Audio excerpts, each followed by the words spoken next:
A review of The Lost Superfoods. Make sure you watch the whole video to see my honest opinion about the book. I've been hearing a lot about The Lost Superfoods lately, so I decided to buy it and see if this is the food preservation guide I've been looking for all this time. Once I clicked the buy button and completed the payment, I was notified that delivery of the physical book might take up to a week.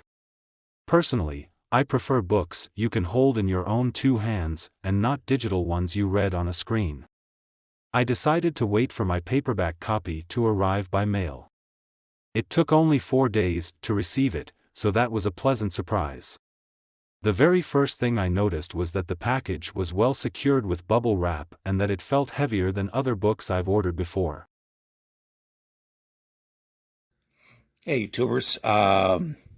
Just picked up this book, The Lost Superfoods. Really good book. I'm not knocking it. But on their website, it's not clear that this is a paperback. It just says physical.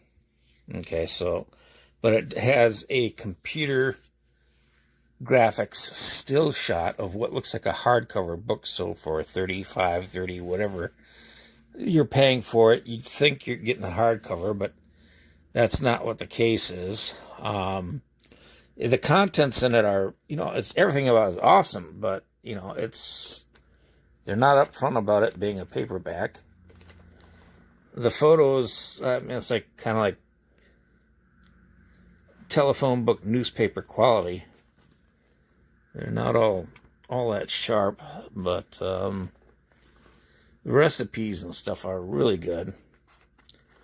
So it's a good book, worth getting, but know what it is that you are getting. So it's not a hardcover, it's a paperback. So really good book, though.